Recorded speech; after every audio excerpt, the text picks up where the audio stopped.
अस्सलाम वालेकुम नाजरीन, मैं हूं आपका मेज़बान फयाज़ वलाना और आप देख रहे हैं फयाज़ वलाना ऑफिशियल यूट्यूब चैनल। नाजरीन, कहा था ना आपको कि काजी फायज़ ईसा साहब अगर ये बुला रहे हैं फैसल वावड़ा को अपनी अदालत में, तो इसलिए नहीं बुला रहे कि वो फैसल वावड़ा से पूछना चाहते हैं कि हाँ, तुमने मुअज़्ज़ज़ जज साहबान के खिलाफ, स्पेशली जस्टिस बाबर सत्तार और जस्टिस अतर मिनल्ला के खिलाफ ये हर्जा सराई क्यों की है, और अदलिया का एहतराम के लफ्ज़ का क्या तुम्हारे यहाँ कोई वजूद भी है या नहीं। वो ये नहीं पूछना चाहते, बल्कि वो उन्हें सेफ एग्जिट देना चाहते हैं। वही हुआ जिसका मैंने अपने गुज़श्ता व्लॉग में खदशा ज़ाहिर किया था। काजी साहब ने बुलाया फैसल वावड़ा को और फिर रिकॉर्ड तलब करके उनकी प्रेस कॉन्फ्रेंस का और दीगर इस तरह की प्रेस कॉन्फ्रेंसेस का, हत्ता कि मुस्तफ़ा कमाल जो MQM के हैं, इससे पहले पाक सरज़मीन पार्टी पिंडी वालों के कहने पे उन्होंने बनाई थी, उन्हें भी नोटिस किया। और इधर उधर नोटिस करने के बाद काजी साहब ने उसकी समात 5-6 जून तक मुलतवी कर दी और ख़ुद वो बैरून मुल्क सुधार गए। ये सिर्फ इसलिए उन्होंने किया हिफ्ज़ मातकदम के तहत कि मेरी एब्सेंस में अगर ये फैसल वावड़ा और बाकी इसी तरह बोलते रहे अदलिया के खिलाफ, तो कोई और स्पेशली कायम मकाम जज चीफ जस्टिस मोहतरम मुनीब अख्तर साहब कहीं सो मोटर ना ले लें और फैसल वावड़ा और मुस्तफ़ा कमाल को बुला के अपनी अदालत में सारा कच्चा छट्टा ना खोल दें। ये उसको रोकने के लिए इन्होंने बंद बांधा। काजी फायज़ ईसा साहब ने ये सामने आके खड़े हो गए अदलिया और इन सारे फैसल वावड़ा समेत इस जत्थे के दरमियान में, और उन्होंने कहा मैं बचाऊंगा तुम्हें। तो काजी फायज़ ईसा साहब ने बिल्कुल आप लोगों की और मेरे जैसे तनकीदकारों की बिल्कुल तवक्कुआत के मुताबिक काजी साहब ने रोल अदा किया और काजी साहब दरमियान में आके खड़े हो गए। अब मामला उन्होंने रोक दिया है, ख़ुद बैरून मुल्क चले गए हैं। अब ऑब्वियसली पीछे से कोई और जज अगर कोई नोटिस लेगा भी तो वो 1000 बार सोचेगा कि एक सीनियर जज स्पेशली जो चीफ जस्टिस ऑफ पाकिस्तान भी हैं, उन्होंने इसका नोटिस लिया हुआ है और वहाँ उनकी अदालत में यह मामला चल रहा है, तो इसलिए अब हम इस मामले को टेकअप ना करें, वो इसको खुद ही निपटा लेंगे। तो उनकी एक अदालती साइड ये है। दूसरी तरफ उन्होंने behind the door obviously Faisal Vawda और बाकी लोगों से कहा होगा कि अब मैं जब तक मुल्क में नहीं हूँ उस वक्त तक आप खामोश रहें और इस मामले को ज़्यादा हवा ना दें। क्यों कि फिर अगर किसी ने नोटिस ले लिया तो फिर मैं ज़िम्मेदार नहीं होऊंगा। यकीन माने, अब जब तक काजी फायज़ ईसा साहब पाकिस्तान से वापस नहीं आएंगे उस वक्त तक ये फैसल वावड़ा आपको कहीं नज़र भी नहीं आएंगे। अगर नज़र आएंगे और उनसे कोई अदलिया के हवाले से सवाल पूछेगा भी तो वो कहेंगे ये मामला सब जुडिस है, ये अदालत में है, इसलिए मैं इस पर बात नहीं करता। बेसिकली वो इतने कोई कानून पसंद नहीं है कि वो कानून जो सब जुडिस मामला उस पर बात नहीं करते। वो हर मामले पे बात करते हैं जहाँ जहाँ से बात करने के लिए उन्हें इंस्ट्रक्शंस आती हैं, और इंस्ट्रक्शंस आपको पता है फैसल वावड़ा साहब इन दिनों कहाँ से लेते हैं। बल्कि अब तो वो सिर्फ यहाँ हुआ है कि मुस्तफ़ा कमाल, फैसल वावड़ा, तलाल चौधरी, इस कमाश के जितने लोग हैं, ये सारे इंस्ट्रक्शंस हमारी मिलिट्री एस्टेब्लिशमेंट से, GHQ से, गेट नंबर 4 के ही बासी हैं, ये वहाँ से ही इंस्ट्रक्शन लेते हैं। सिर्फ यहाँ अब हुआ है, और थैंक्स टू इमरान खान के डट के खड़े रहने की वजह से ये सारे वो किरदार बज़ाहिर इन्होंने लबादे जमहूरियत के ओढ़े हुए हैं, लेकिन बेसिकली ये अमरीत के साथी हैं और अमरीत के लिए ही काम करते हैं। अगर इमरान खान के साथ आप लोग पाकिस्तान की आवाम की अक्सरियत चंद रोज़ तक मज़ीद इसी तरह डट कर खड़ी रही तो शायद मज़ीद चंद लोगों के नकाब उतरें, मज़ीद चंद लोग बेनकाब हों, चाहे वो हमारी अदलिया में हो, हमारी ब्यूरोक्रेसी में हो, हमारे सियासतदानों में हो, या फिर मोहम्मद साजिद जैसे आम शहरी हों। अब बात करते हैं मोहम्मद साजिद आम शहरी की। इस्लामाबाद में टेरियान केस दोबारा ओपन हो गया 1 साल के बाद। कैसे हो गया? ये मोहम्मद साजिद नामी कोई नामालूम शहरी है जो आज तक अपीयर तो नहीं हुआ कोर्ट में, लेकिन उसने दरख्वास्त दी और फिर आनन फनन इस दरख्वास्त को काबिल समात भी करार दे दिया गया। इस पर हियरिंग शुरू हो गई, इसे एक्सेप्ट कर लिया गया और फिर इस पर हियरिंग शुरू हो गई। बात काबिल समात होने या ना होने की थी, और इब्तदाई तौर पर ही इसे 2-3 की अक्सरियत से पहले ये आमिर फारूक साहब ने अपने यक रुकनी बेंच के पास ये केस लगाया। वहाँ सलमान अकरम राजा इमरान खान के वकील थे और चंद मजीद वकला थे, उन्होंने ये लॉजिक पेश की। और फिर आमिर फारूक साहब ने जब समझा कि मैं घेरा गया हूँ तो उन्होंने 3 रुकनी बेंच तश्कील दे दिया। तो ये पहला आमिर फारूक साहब के पास गया 1 रुकनी बेंच के पास, फिर ये 3 रुकनी बेंच के पास गया। 3 रुकनी बेंच में आमिर फारूक थे, जस्टिस मोहसिन अख्तर कियानी थे और जस्टिस अरबाब मोहम्मद ताहिर थे। वहाँ 3 रुकनी बेंच में 2-1 से फैसला इमरान खान के हक में हो गया कि ये काबिल समात ही नहीं है। और बेसिक नुक्ता ये है कि किसी भी मामले में जब तक टेरियान केस का किसी अदालत में टेरियान केस खुद पेश होकर अपना मौक़िफ़ नहीं देगी उस वक्त तक इस पे बात नहीं हो सकती, इस पे बात आगे बढ़ नहीं सकती। ये बुनियादी नुक्ता है। टेरियान तो अवेलेबल नहीं है किसी को, और इस वजह से ये मामला वहाँ से भी आगे चला गया। आमिर फारूक साहब इसको दबा के बैठे हुए थे।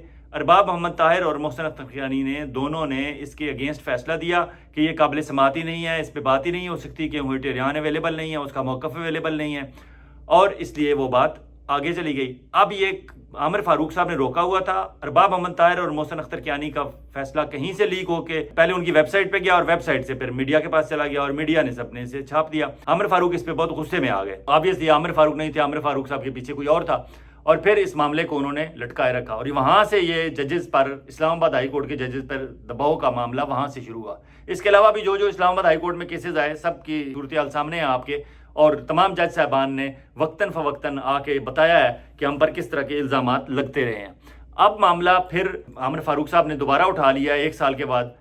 2 तरह की राय हैं यहाँ। एक ये कहते हैं कि आमिर फारूक साहब, क्योंकि इस वक्त तमाम 8 के 8 जजेस इस्लामाबाद हाई कोर्ट वाले जो हैं वो किसी किस्म का दबाव कबूल करने के लिए तैयार नहीं है, इसलिए उन्होंने ये फैसला किया है कि इस मामले को एक वंस फॉर एवर निपटा दिया जाए, इसलिए उन्होंने दोबारा ओपन किया और वो निपटा देंगे, इसको दोबारा वापस नाकाबिल समात करार दे के ख़त्म कर देंगे। एक मौक़िफ़ ये है। दूसरा मौक़िफ़ ये है कि ये हमारे पिंडी वाले कहते हैं कि अगर आपको इस्लामाबाद हाई कोर्ट से इस मामले में से कुछ नहीं निकालना तो आप इसे जल्दी निपटाएं ताकि इस मामले को आगे सुप्रीम कोर्ट में ले जाया जाए, और सुप्रीम कोर्ट में जाके उन्हें तवक्को है कि काजी साहब इस पे थोड़ा सा खेल लेंगे। वही खेलना जो इमरान खान ने कहा था कि लेटर हमारे हाथ लग गया है डोनाल्ड ब्लूम के हवाले से, जो साइफर था असद मजीद का, अब इस पे हम खेलेंगे। तो वो खेलना यही होता है कि इसे थोड़ा सा इस पे अब मामला थोड़ा सा आगे लटकाएंगे। और अगर इस मौके पे इसे हाई कोर्ट में दोबारा खोलना या सुप्रीम कोर्ट में दोबारा खोलना, तो मकसद एक ही हो सकता है कि इमरान खान पे मजीद प्रेशर दबाया जाए। और आपको याद होगा कि जब एयरफोर्स की पासिंग आउट परेड पे chief of army staff Asim Munir ने बड़ी जरहाना किस्म की स्पीच की थी, तो मैंने उसी दिन कहा था कि आसिम मुनीर साहब अब ये दबाव बढ़ा रहे हैं और इससे साफ जाहिर लग रहा है कि वो खुद दबाव में है और वो अब जवाबी हमले के तौर पर आखिरी कोशिश कर रहे हैं। हालांकि उन्हें ये यकीन हो चुका है कि इस वक्त वो तनहा हो चुके हैं। और फिर उसके बाद लाहौर में जो खिताब हुआ, इस तरह की जितनी एक्टिविटीज़ हो रही हैं, हर एक्टिविटी से ये जाहिर होता है कि हमारी मिलिट्री एस्टेब्लिशमेंट दिन ब दिन तनहा होती जा रही है। वो बिल्कुल तनहा हो चुकी है। और अब स्पेशली जब मियां नवाज शरीफ साहब खामोश होकर बैठे हुए थे, अब मियां नवाज शरीफ साहब ने अगले रोज़ जब पाकिस्तान मुस्लिम लीग नून की पार्लिमानी पार्टी की उनकी जो मजलिस आमला का इजलास हुआ है, उसमें मियां साहब ने दोबारा पुराना राग अलापना शुरू किया है। ऑब्वियसली उन्हें दोबारा सदर बनाया जा रहा है। शहबाज शरीफ साहब ने सदारत से इस्तीफा दिया है वक्ती तौर पर, दोबारा उन्हें कायम मकाम सदर बनाया गया है। अब इलेक्शन होंगे और इलेक्शन सिर्फ एक सीट के लिए होंगे, बाकी सारी मुस्लिम लीग को कोई इतराज़ नहीं है। अपने पूरे जो उनका तंजीमी ढांचा है उस पर सिर्फ सदर उन्होंने बदलना है। और इस मौके पर ख्वाजा साद रफ़ीक, अब देखें कैसे कैसे गवाह होते हैं ख्वाजा साहब जैसे। ख्वाजा साहब कहते हैं कि मुश्किल फ़ैसला, एक अच्छे फैसले के लिए शहबाज शरीफ साहब ने बादले नाखास्ता इस्तीफ़ा दिया है सदारत के ओहदे से। भाई पाकिस्तान मुस्लिम लीग की सदारत ठीक है, आपके लिए, आपकी पार्टी के लिए, आपके पॉलिटिकल वर्कर्स के लिए बहुत बड़ा ओहदा होगा, लेकिन इसमें मुश्किल कौन सी है? मुस्लिम लीग नवाज ग्रुप नाम से ही जाहिर है उनकी ज़ाती पॉलिटिकल पार्टी है, और उनकी ज़ाती पॉलिटिकल पार्टी नहीं है, उनकी अपनी एक ज़ाती कंपनी है, बिजनेस कंपनी है उनकी। उसको वो अपने नाम से रजिस्टर उन्होंने कराया हुआ है, अपने नाम से वो चला रहे हैं और उनके घर में ही सारे ओहदे बांटे जाते हैं हमेशा।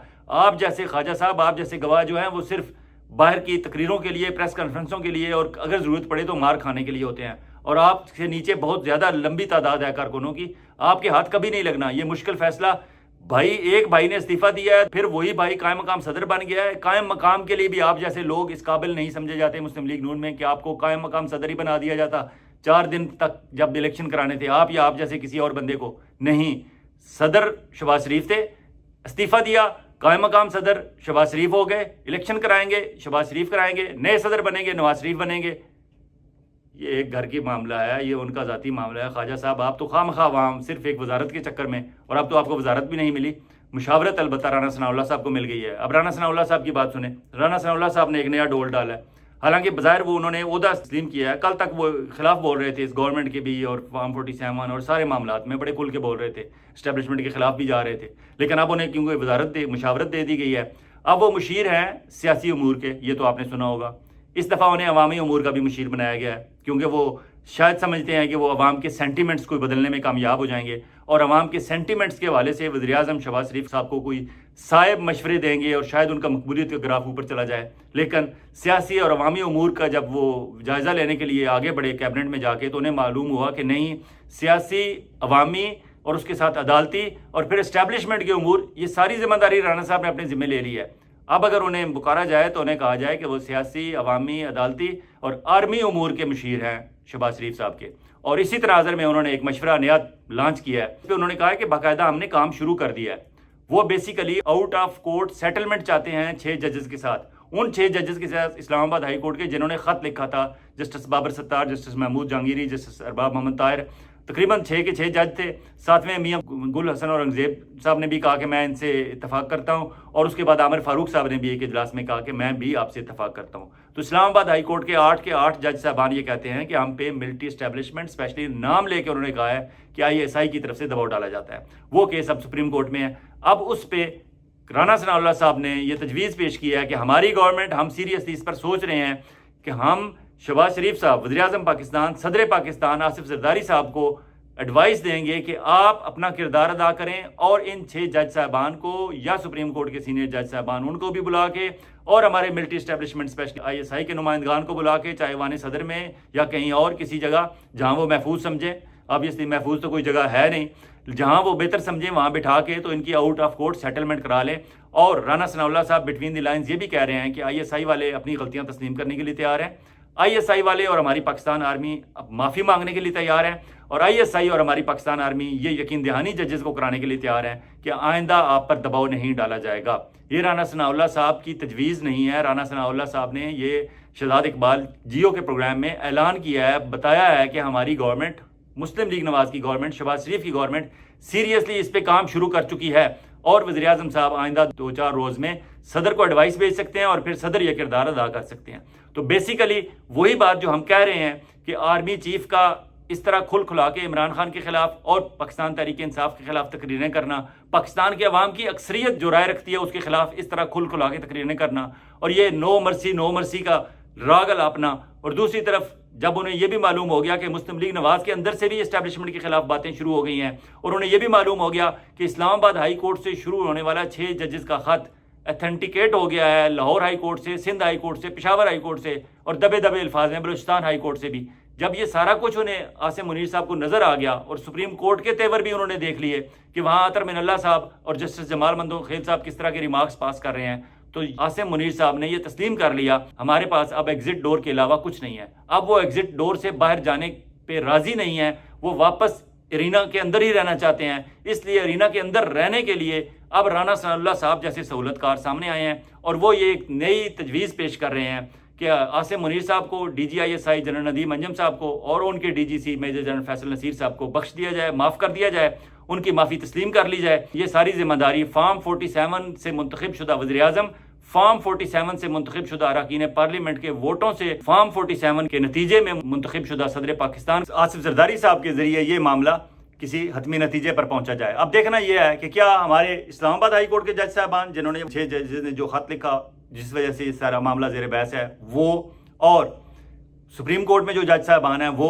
اور باقی پاکستان بھر کے جو اعلیٰ عدلیہ کے ہائی کورٹس کے جج صاحبان ہیں جو یہ سمجھتے ہیں کہ واقعی ان پر ہماری اسٹیبلشمنٹ اور اسپیشلی ISI کی طرف سے دباؤ ہر معاملے میں ڈالا جاتا ہے، کیا وہ یہ تسلیم کر لیں گے رانا ثناء اللہ صاحب کی تجویز، وزیر اعظم کی تجویز اور آصف زرداری صاحب کی یہ تجویز، کیا وہ تسلیم کر لیں گے؟ ہاں یا نہ میں ابھی تک اس پہ جواب نہیں دیا جا سکتا. اس پہ مزید کام کر کے اس پہ بات ہم کر سکتے ہیں آنے والے ولاگ میں. لیکن اس میں ایک امپارٹنٹ پہلو ہے کہ کیا عمران خان کو اور پاکستان تحریک انصاف کو اور پاکستان بھر کے عوام کی اکثریتی رائے جس طرف ہے، کیا ان سب کو اگنور کر کے یہ معاملہ سیٹل کیا جا سکتا ہے؟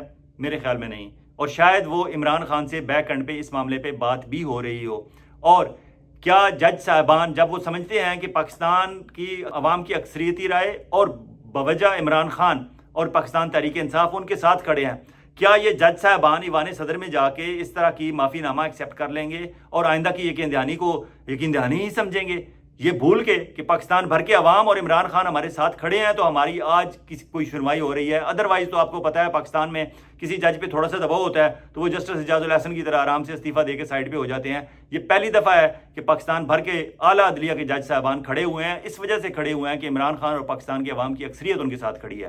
اس لیے یقیناً وہ پاکستان کی عوام کی اکثریت کو اور عمران خان کو نہیں بھولیں گے. اور یہ بات ہماری اسٹیبلشمنٹ کو اور یہ رانا ثناء اللہ صاحب جیسے سہولت کار جو ہیں ان کو بھی معلوم ہے. اس لیے عمران خان کے خلاف کبھی ٹریان کیس، اب سائفر کیس بھی دوبارہ اس کی 21 مئی سے ہیئرنگ شروع ہونے والی ہے، تو وہ سارا دباؤ عمران خان کے خلاف بھی بڑھایا جا رہا ہے تاکہ عمران خان بھی کسی نتیجے پر پہنچ جائیں. اب عمران خان کی بات ہوئی ہے تو عمران خان کی پارٹی کے اندر جو لڑائیاں جھگڑے چل رہے ہیں ان کے خاتمے کے لیے عمران خان نے آئندہ ہفتے شاندانہ گلزار شہریار آفریدی کو بھی بلا لیا ہے ڈھیلا جیل اب، اور شبلی فراز کو روک دیا ہے کہ آپ نے ان فار ایگزامپل شیر افضل مروت، شاندانہ گلزار، شہریار آفریدی، आदम सवाती, ये जितने लोग हैं जिनके से एक तासर मिल रहा है कि शायद ये अलग ग्रुप बना रहे हैं कि कोई PTI हकीकी टाइप, इन सब के खिलाफ आप बात मत करें। इमरान खान ने शिबली फराज को बात करने से रोक दिया, क्योंकि शिबली फराज ने अडयाला जेल में अगले रोज जाके काफ़ी गुस्सा निकाला है इन लीडरान के खिलाफ और कहा है कि मेरे खिलाफ ये बातें करते हैं। तो उस पर इमरान खान ने उन्हें रोक दिया है और शानदाना गुलजार को और शहरयार अफरीदी को अडयाला जेल अगले हफ्ते तलब कर लिया है। अब ये जाएंगे, ऑब्वियसली ये अपनी साइड की स्टोरी रखेंगे, इमरान खान तक वो सारी बातें जो पहले नहीं पहुंची हैं वो भी पहुंचेंगी, और उसके बाद इमरान खान पाकिस्तान तहरीक इंसाफ के अंदरूनी झगड़ों के खात्मे के लिए कोई लाया अमल इख्तियार करेंगे। इजाज़त चाहूँगा, बहुत जल्द एक और भी के साथ आपकी खिदमत में हाजिर होंगे। उस वक्त तक आप अपना और अपने गिरदुनवा के लोगों का इसी तरह ख्याल रखिएगा जिस तरह आप चाहते हैं कि आपका ख्याल रखा जाए। और आपने अगर अभी तक फयाज़ वलाना ऑफिशियल को सब्सक्राइब नहीं किया तो हमारी दरख्वास्त है कि प्लीज़ इसे सब्सक्राइब कर लें, अपने दोस्तों के साथ शेयर करें और कमेंट सेक्शन में हमारे साथ राब्ते में रहें। इजाज़त चाहूँगा, अल्लाह हाफ़िज़।